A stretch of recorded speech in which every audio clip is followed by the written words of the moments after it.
Hello may adlaw kanatong tanan Luzon, Visayas ug Mindanao. Ako si Mona Lisa Maghuyo from Bohol. Ang akong pagahisgutan karong adlaw kabahin sa pito ka prinsipi sa impierno. Ito kining pito aning adinhi sa kalibutan para sa paglitag kanatong mga katauhan. Atong tukion kung unsa may ilang tahas dinhi sa kalibutan nganong gihugman sila dinhi sa kalibutan. Ang unang pangalan sa pito ka prinsipe nga gikan sa impierno mga kaigsunan mao si Lucifer. Si Lucifer mga kaigsunan mao'y pinakagwapo nga anghel nga gikan sa impierno mga kaigsunan, ug ang iyang tahas nganong nasi dinhi sa kalibutan mao ang paglitag sa usa ka tawo nga kung gusto siyang manglimbong nga magpakaron ingnon siya nga ikaw mao siya, pwede kaayo na niya mga kaigsunan. Ug ang ikaduha mao ang pagka-garboso. Mangitag yun siya pumaaging na siya ang mudaog. Pero nahibaw na ta kung unsaon nga makadaog pinaagi sa kwarta. Ang ikaduha nga prinsipe sa impierno mga kaigsunan mao si Mammon. Si Mammon mga kaigsunan ang iyang tahas dinhi sa kalibutan. Siya ang mulingla sa usa ka tawo magbutang sa kasing-kasing sa mga hakog, mga bakakon ug sulsulan niya ang usa ka tawo sa pagpangawat. Ingon man ang iyang batasan sa usa ka tawo kung maunay diktahan ni Mammon, dili siya moangay nga motrabaho ug hago. Gusto siya nga magakwarta pinaagi sa dinautan o sa sayonra nga pamaagi. Siya ang nagtintay sa usa ka tawo nga ingon anaon ang pagproseso nga dili hago. Ang ikatulo mga kaigsunan si Asmodeus. Si Asmodeus mga kaigsunan ang iyang tahas mga kaigsunan dinhi sa kalibutan hinibuhat nga malaway.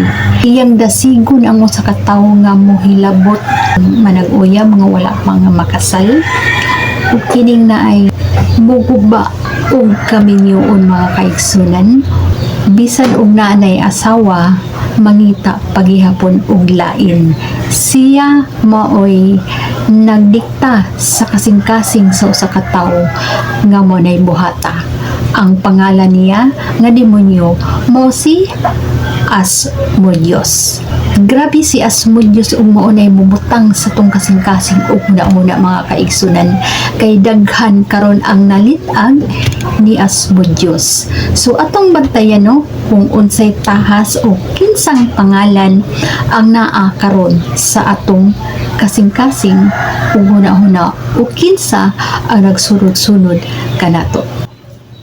Ang ikaapat nga pangalan sa prinsipe sa impierno mga kaigsunan si Leviathan. Si Leviathan mga kaigsunan usa siya kadako nga mananap nga naa sa dagat. Ang iyang tahas dinhi sa kalibutan mga kaigsunan mao ang pagpugas sa kasing-kasing ug una-una usa ka tawo nga masinahon. Kung ang usa ka tawo gani mga kaigsunan nga masina, ang iyang gipangita mga kaigsunan kung unsay butang nga naa sa uban gusto pud niya nga naa siya iyaha bisan og dili nato kaya. Pero ang mahitabo nga ni mga kaigsunan maembargo kung dili nato kaya.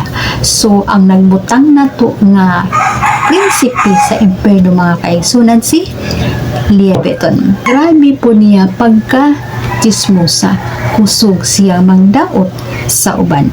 Pero ang resulta nga ni mga kaigsunan kung magsinasinarata ang mahitabo ang mga butang nga atong gikasinahan maimbargo ra gihap. Ika-lima nga prinsipe sa impierno mga kaigsunan si Beelzebub. Ang taas ni Beelzebub dinhi sa kalibutan mga kaigsunan ngadto siya sa mga tawo nga hakog mukaon bisan busog na kaayo siya mukaon lang gihapon. Ang resulta isuka na lang tungod sa kabusog. or kusog siya nga mo inom bisan og sobra na kaayo, pero ang resulta isuka lang ang iyang gikaon. So, ang ikaunom nga prinsipe sa impyerno mga kaigsunan sinanan Satan. Ang tahas ni Satan mga kaigsunan mao ang pagka-violente sa usa ka tawo. Mahimo pud siyang chismosa, hilabtanon, madinumtanon ngadto sa uban.